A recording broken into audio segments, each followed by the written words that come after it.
pure mind. That is what I want. Such people actually we can regard as bodhisattvas, not ordinary people. Because we know the nature of our cunningness. We are all cunning people. Really. Whenever chances arise, we never give in. We take the advantage. This is the nature of early life. But we should not worry about that. Slowly we have to cultivate. First keep away from major offenses and without violating major precept directly. Then slowly you can increase further and further. There are thousands and millions of precepts, principles for us to uphold, to be pure religious person. So when you study the life of an arahant or the Buddha or one who has attained the first stage of sainthood, Sotapanna, in that person, Sotapanna, who attained the first stage of sainthood, also there are certain evil forces because he has not eradicated all the human weaknesses and evil thought from the mind, but reduce more than 50%. So that person is far better than ordinary Buddhists who have not attained that stage. Now regarding this precept, what we have to do, try as much as possible to be honest. This honesty, if you can uphold, we cannot violate any of these things. We know what to do. We are free. Free from the bad karma, free from bad reputation, free from bad effect. Try to uphold honesty as much as possible. Okay. Next one.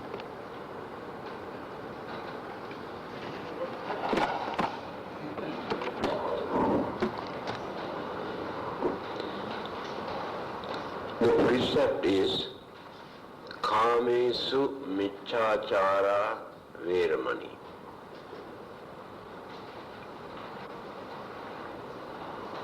How are we going to interpret this? Those who know the language, Pali language, can understand this is Kamesu, plural, not singular. Misusing or abusing all the five senses. The real meaning of this word kamesu, for indulgence, to entertain senses. But usually all the writers and preachers highlight or emphasize only sexual indulgence. But never think of the word, Pali word, why the Buddha used the plural. All the five senses, not only sexual side. If we misuse, abuse, then we violate this particular precept. Then, why people think only about this sexual misconduct? Because sexual urge is more strong than any other human emotional feelings or urge. Sexual urge can topple or forget all the other important things in our life. Can forget even our reputation, we can forget our names, we can forget about our family, forget about our property, because sexual urge is very strong. when man or woman is intoxicated with sexual urge, that person can commit any kind of evil thing, wicked or cruel, or kill others. But to indulge to other senses, people never go mad like this. That is why they emphasize only this.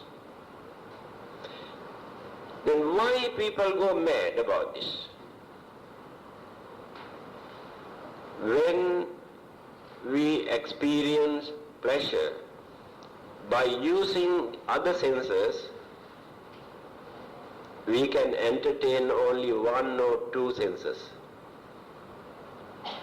either eyes or ears, or the tongue, or the nose, or the body. All the other entertainments can provide satisfaction only one or two senses. But sexual pleasure provides entertainment for all the five senses. Understand? Entertain all the five senses. That is why people go mad about this. Sound. Girls' sound entertain man's sound.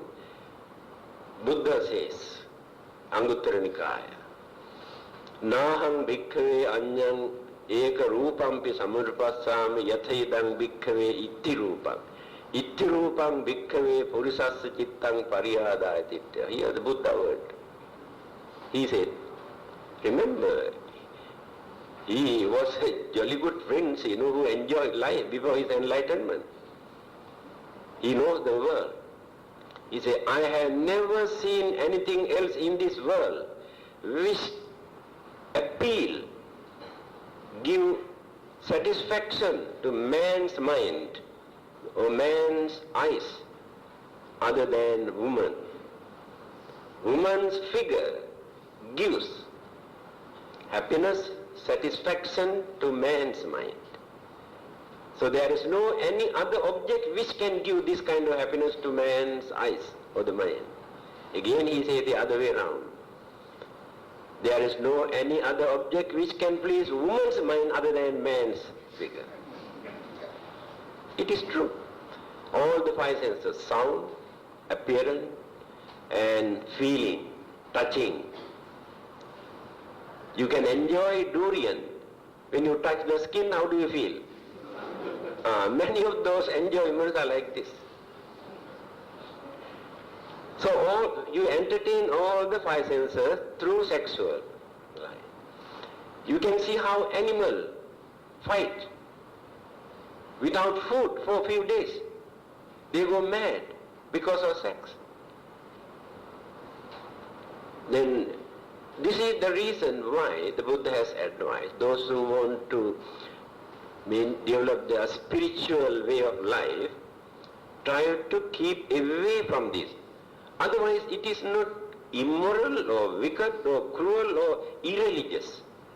But the more you entertain this senses, the more you become bound to this world, then worldly commitments you increase.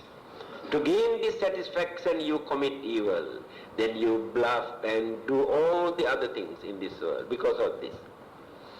Now let us come to this marriage. You are talking about marriage. What is marriage? For thousands of years, man and woman lived together as husbands and wife without any registration, without any record, written record. They never had such practice. In front of the parents, of father, mother, both sides, girl's father and mother, boy's father and mother, they confirm, this is my husband, this is my wife. If not, father and mother say, this is your husband, this is your wife. That is the marriage. That confirmation. No record. Of course, some people say marriage is recorded in heaven, but nowadays I think more marriages are recorded in hell, I think.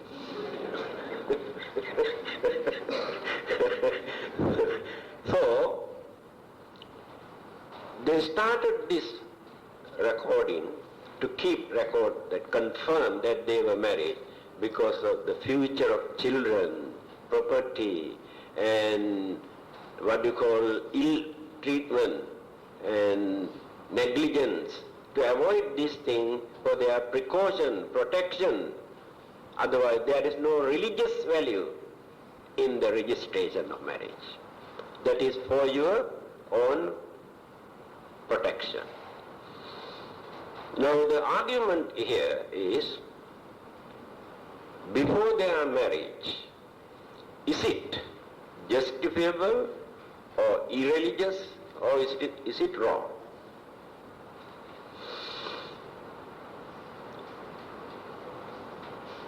If boys and girls can introduce to their father and mother, this is my boyfriend, this is my girlfriend. If father and mother say, okay, go ahead,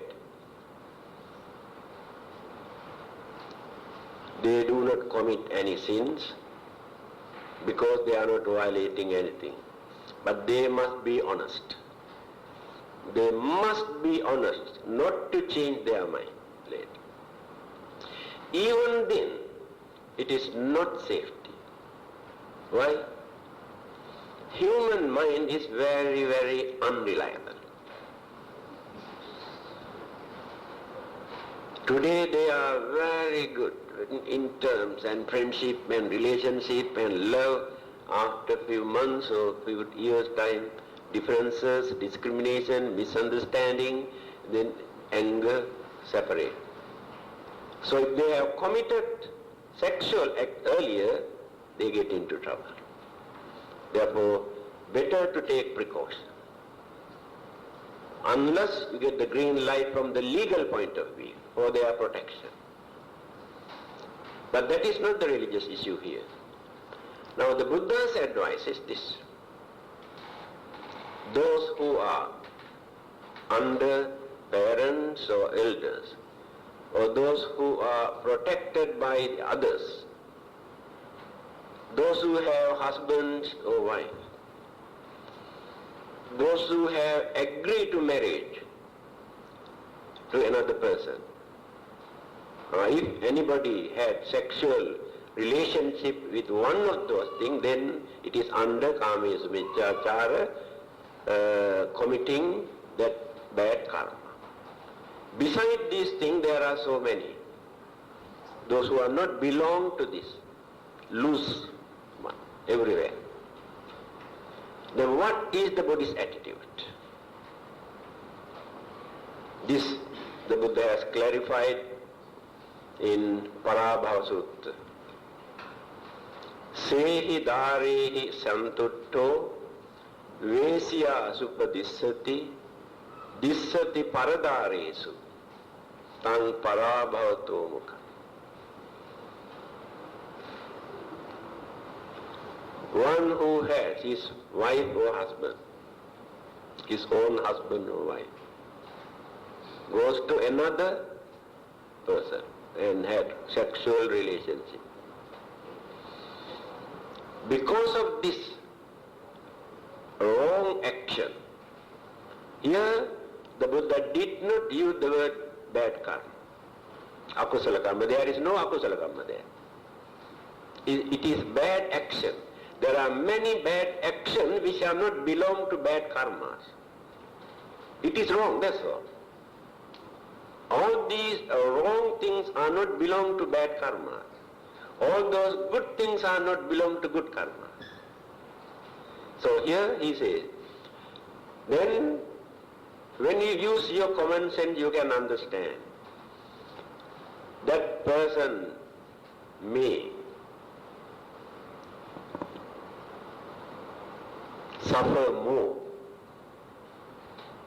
within this lifetime or immediately. His reputation, his pocket,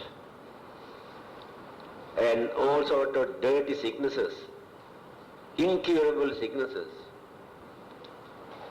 This is more than enough to use common sense. We cannot say it is bad karma because nothing to carry for the next life. But within this lifetime, they had to face the consequences, at least bad reputation, create enemies. But by violating this precept under the category just now I mentioned, they create bad karma. So because of this bad karma, within this life and hereafter in the next life, they have to face the consequences of lot of problems, physical, biological, or mental, or psychological problems. So, although religion does not say that it is bad karma, you have to use your common sense. You have to take precaution. As I mentioned just now, man or woman can change his or her mind. Circumstances change the mind. That friendship, relationship, love, affection fade away very soon. Then become enemies. So if you take precaution, you are safe. Okay. Be grateful to women. Why? They were born as women because during their previous birth they have committed adultery. So if women were not here, you had to suffer. You understand? We had to use our common sense. Don't take for granted what is written in the books. There are many things. I can give few more examples. In the same book, just now I give the quotation, Anguttara Nikaya. There's a very funny statement. One day, Ananda, his disciple, came and asked, why women cannot become justice or magistrate or judges? Then it is recorded in the book. The Buddha says, women cannot become magistrate or justice because they are very weak. They are very narrow-minded. And their understanding is very, very limited. Therefore they cannot become judges or justice. Now are we going to accept this? How many judges are here in this country? Women. If they can become prime ministers, what happened? The Buddha has given full freedom for women to practice religion without any discrimination.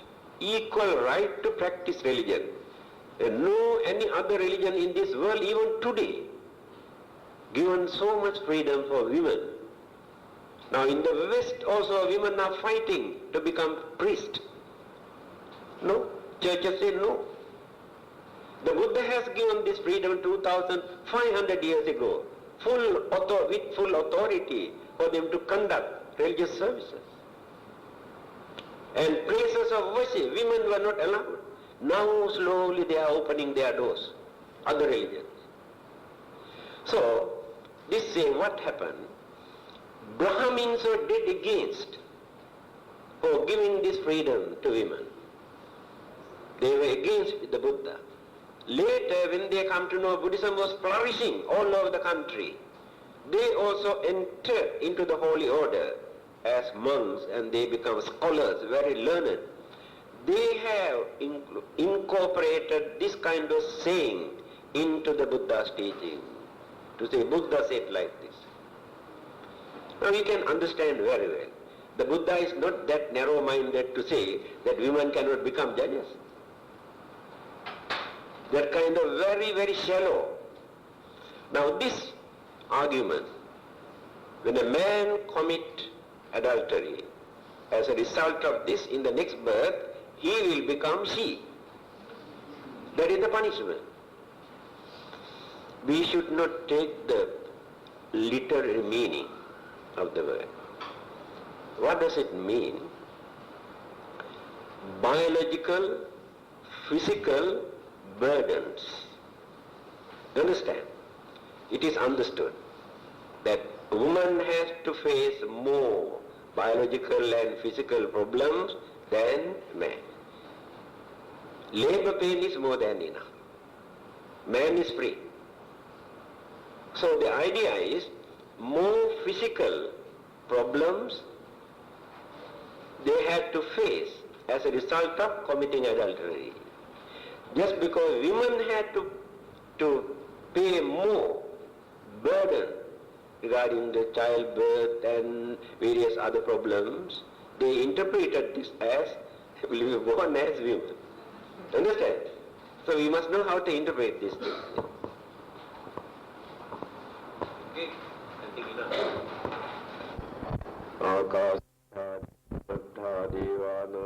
Devanaga Punyantang Anumoditva Tirang Rakhantu Lokasasanang Ittavata Jayamhi Sampatam Punya Sampadang Sabbi Deva Anumodantu Sabba Sampatti Siddhya Devo Vassatu Kalena Sassa Sampatti Hetice Pito Bhavatu Loko Ca Raja Bhavatu Dhammiko Idango Jati Nangutu Sukita Huntu Jatayo Imina Punya Kammena Mame Bala Samagamo Satang Samagamo Hutu Yav Nibbana Pattiya. Well, I hope you'll excuse my trying to sum up what has been discussed so that the chief knows the problem and he can then also add whatever lacking from our wisdom. This is actually a letter written by one of the correspondence course people who have finished the course, and he ran through his lesson 8, and he was rather disturbed when he saw under the 10 paramis the parami of truthfulness, wherein it was mentioned that the Bodhisattva always upheld the 4th precept of never telling lies, although he may have violated the other 4 precepts. So he says, his questions are, why a Bodhisattva may violate the other 4 precepts? That's the first question. Why is it that he can or may violate the 4 precepts? Then the second part he says, when the other 4 precepts can be violated, why is the 4th precept so important that it should not be broken? That's the second part of it. Then the third, he says, we feel that the breaking of the 1st precept will more often bear stronger bad karma than the violation of the 4th precept. Sometimes a little white lie can avoid a terrible sin. And finally he says, what could be the probable cause for a Bodhisattva to break the 3rd precept? He thinks that the Bodhisattva should never break the 3rd precept. Anyway, these are his questions. And I've summarized it into 2. That is, why is it so important for the Bodhisattva to ensure that he never spoke told any lie, and he perfected his truthfulness completely throughout his whole life. And he has mentioned that, and we've discussed that. And the second one is, what could be the possible cause for Bodhisattva to break the 3rd precept? So I think these are the 2 main points of issue that we like to discuss.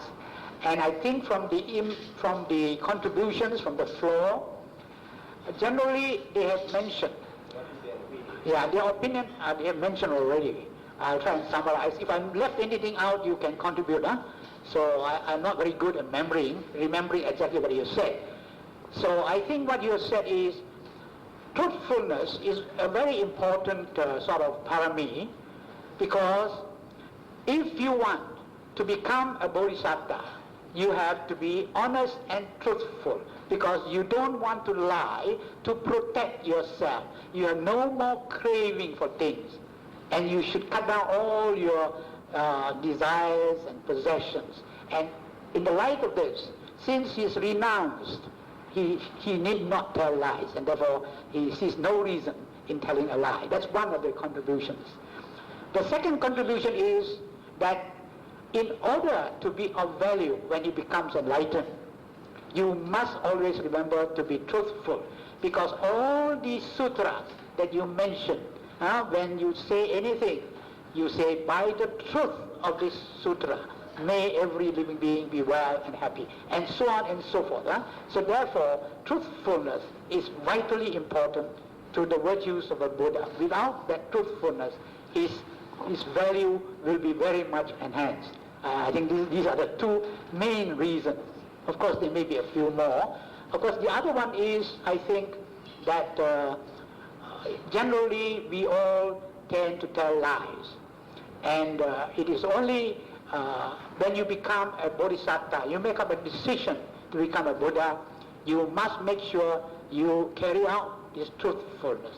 Otherwise, you will not go anywhere. You will not progress. These are the main points, I think. If I've left anything out, I would like you all to contribute or add on before the chief sort of winds up and adds whatever he wants to say, whatever else he wants to add. Anything I've left out, do you think? Mr. Tan?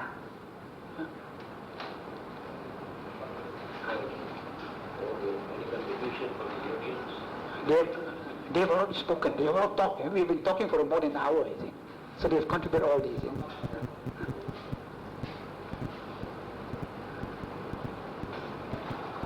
Cannot see when I sit down here.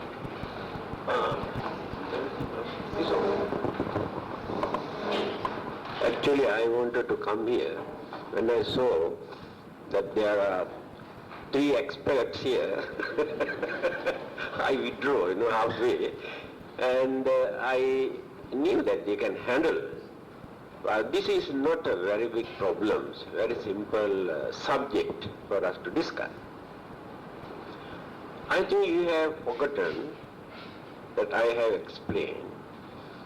Bodhisattvas are divided into 3 categories, 3 groups. Can you remember? Cannot.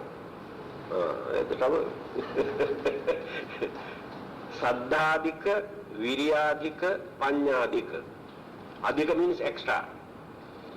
Certain bodhisattvas cultivate more devotion and confidence than the other good qualities. Certain other bodhisattvas cultivate more energy and effort than the other good qualities.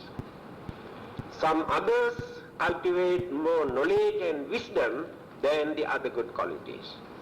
So all those bodhisattvas are divided into these 3 groups. This is their own intrinsic character. Now, Sakya Muni, or the Gautama the Buddha, is concerned, he had to use more effort.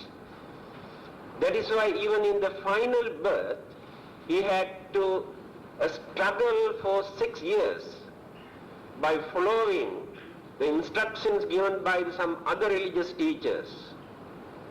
He did not give up his effort. When he sat down under the Bodhi tree, he had this determination. I have done everything for gaining my enlightenment, still I could not gain it. Now I am going to sit down under this tree. I never get up from this seat until I gain my enlightenment. If not, I die here. With this determination, he sat down under the Bodhi tree. And this is the way how he cultivated his effort. Very difficult to talk, 4 times antibiotics, all my mouth dry. I have got water. Very hard to talk.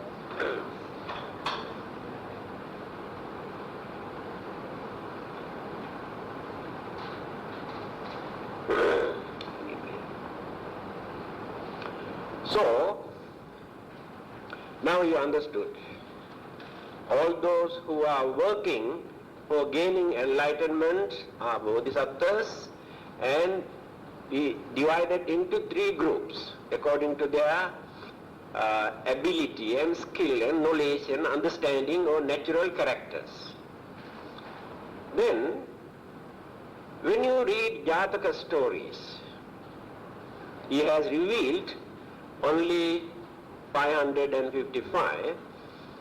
There you can see that he has done mistakes, he has committed certain evil deeds, he has violated the precept, because he was not a holy man at that time. He was a worldly man who cultivated more virtues, more good qualities other than ordinary people. And even in the final birth, as Prince Siddhartha, after his renunciation, why did he follow those foolish religious teachers to torture his body? That means his ignorance is still strong in his mind. Remember this. Very blindly he followed the religious teacher's instruction. Blindly he followed the religious teacher's instruction. Finally he realized this is not the method. So he had ignorance in his mind. Because of this ignorance, he has committed evil deeds. And ignorance was strong to topple all the other good qualities, but not like ordinary man. Because he had cultivated so many other precepts and paramitas and the qualities, immediately after paying for what he has committed, he was born as elephant, a squirrel, monkey, and snake, and peacock, and there were some other animals. And explain why rebirth has taken place as animal, although he had been working for gaining his enlightenment. He did not hide anything. Explain, I have committed that evil deed. As a result of this bad effect, I had to suffer. Again, come back to sin. As the Buddha, he had to suffer from 12 kinds of sicknesses, incurable. Then explained to his disciple, do you know why I am suffering from this stomachache, this headache, this backache? During my one of previous births, I have committed this and this and this. I had no chance to pay for what I have done. This is my final birth. So, I am paying for what I have done. Although he gained enlightenment and wisdom and everything, he cannot wipe out, eradicate a karmic energy. There is one particular knowledge, is called karmakshaya karajnana.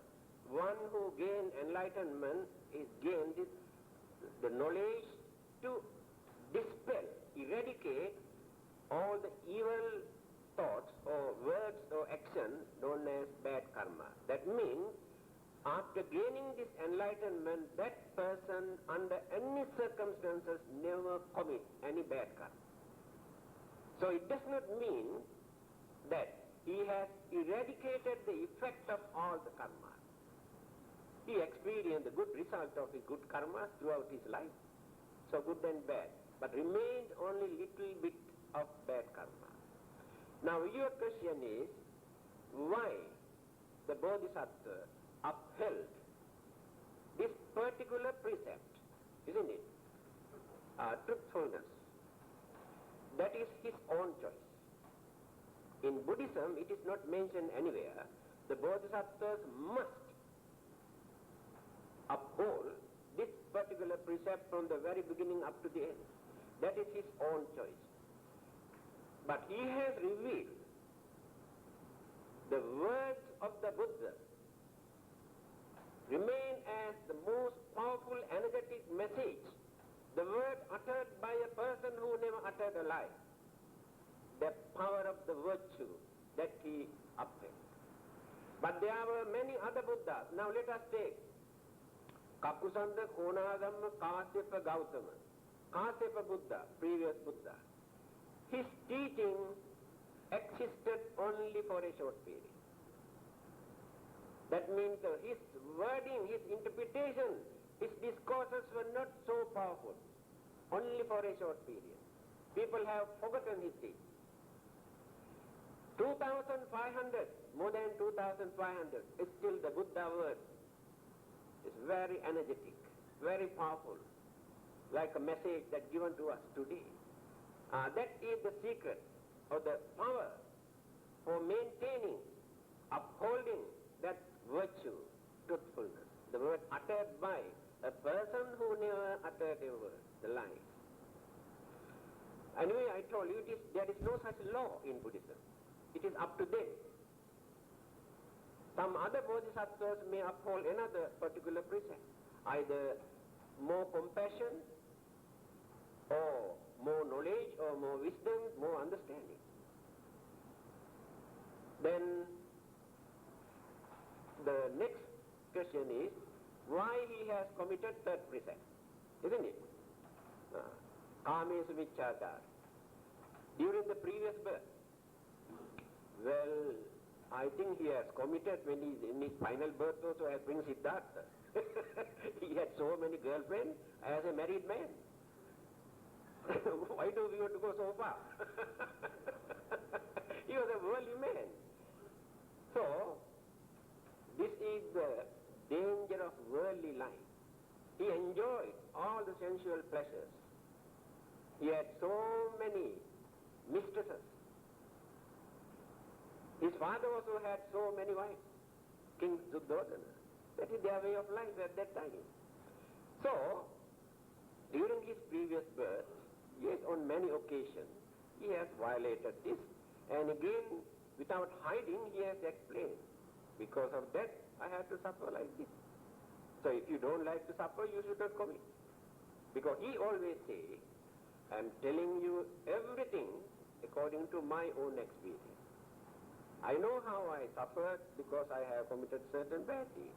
I know how I enjoy my life just because I have done a lot of good deeds. So not necessarily to have philosophy or psychology or belief or this or that. This is more than enough for us to understand. So he did not want to hide anything as a normal, ordinary human being. He said, I have done a lot of bad deeds. In spite of all these weaknesses, I cultivated all the good qualities, eradicated all the bad things, and gained my final knowledge, enlightenment.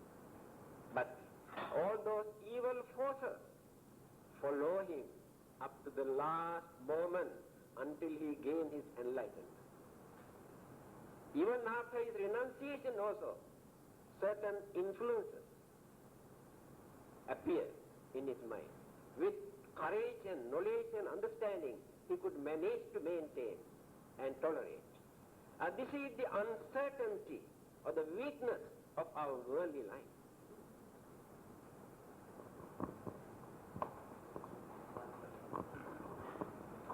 Actually, the question, Chief, was posed by Mr. Tan Tek Beng. When did the Buddha become a Sotapanna? No, Buddha never attained. That is like primary school, primary school, secondary school.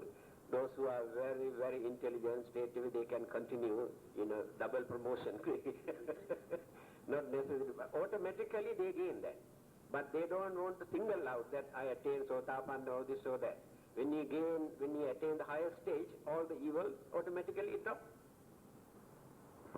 So just now I think I heard of the Chief Reverend said that as Prince Siddhartha, he must have have a lot of girlfriends and all things. Just now I remember I said, when between the age of 16 and 29, until renounced, he was kept in the palace by his father, isn't it? Provided him with all sorts of dancing girls and all sorts of things. I don't know whether I dare not say it, whether he committed sexual misconduct during that time. But I just heard the Chief say, he must have. He was not meditating. He was just enrolling, as the Chief Reverend said, just like us. So he must have done it. But as I said also, it must not have been very heavy one. See? If it's very heavy, as I read in certain books, if you committed sexual, adultery or something like that, you will go to hell. I don't know whether it's true or not. See? to suffering. So he must have committed certain bad sexual misconduct, maybe not very heavy. So he did not suffer very much. Is that true or correct? Well, until he renounced at the age of 29. He was all the time mostly confined to the palace, isn't it? With all the dancing girls, sing-song girls, and all sorts of things.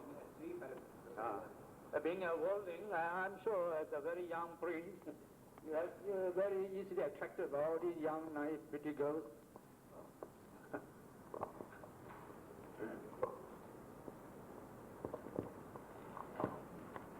Yes, are there any further questions or clarification you want to bring up? If so, you can ask while the chief is around. Yes, please. In our discussions, Chief, we were wondering which is more unskillful, the breaking of the fourth precept or the breaking of the first precept? It depends on the mental attitude. Precept itself does not aggravate the situation, the mental attitude, when we violate it. Understand? Now take for instance, a man can commit adultery with cruelty, anger, grudge, and take revenge, and by hurting and disturbing. At the same time, the same man may kill another living being without creating all those bad, evil thoughts with other intentions. So the karmic effect depends on the mental attitude.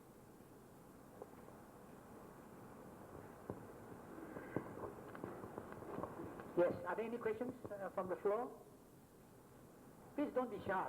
This has been very fruitful in the sense that you bring up a question, we analyze, and the chief is here to clarify and give you a correct picture. So unless you bring up questions, we cannot clear up your mind. You get an opportunity, please clear them up.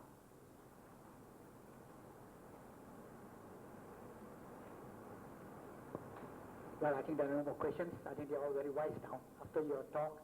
So they know the whole thing very well. It's time to stop it. Thank you.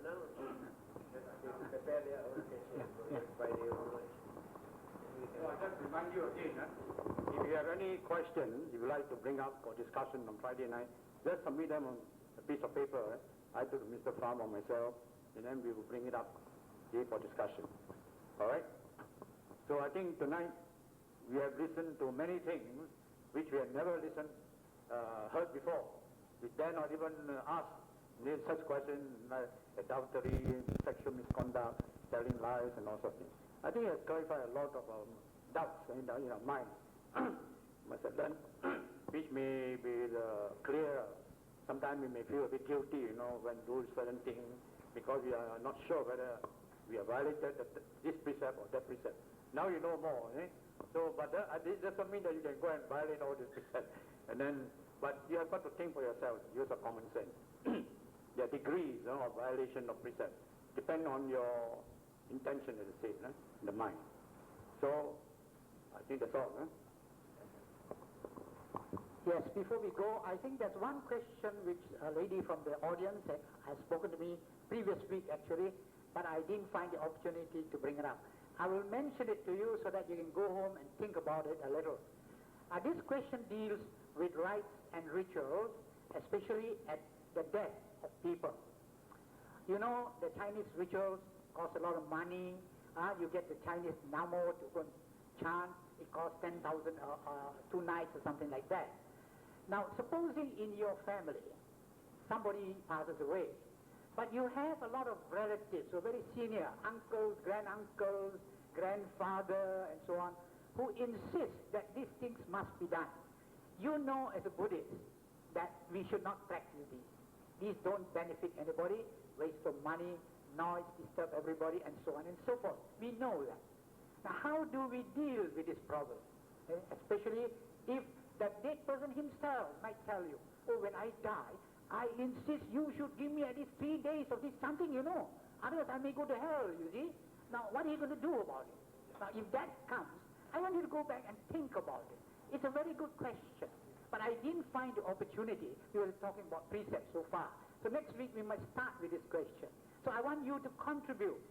You go back, think about it. What are you going to do about it? Your relatives who are senior to you, your uncles, granduncles all say, oh, you young fellow, you don't talk so much. We want to do this. What is your attitude? Yeah, we can also have topics on the 5 precepts. I mean, they're not outside the topic.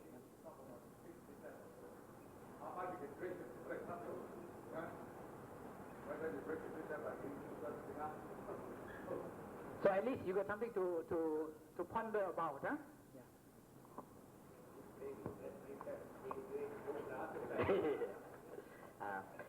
While you're pondering Mr. Pham question, please read Chi's books, Daily Buddhist Rituals, and Mr. Tek Beng's book about Chinese practices. I think then you'll be more prepared to discuss. Thank you. So I think I'll ask Chief to wind up the whole thing. Okay.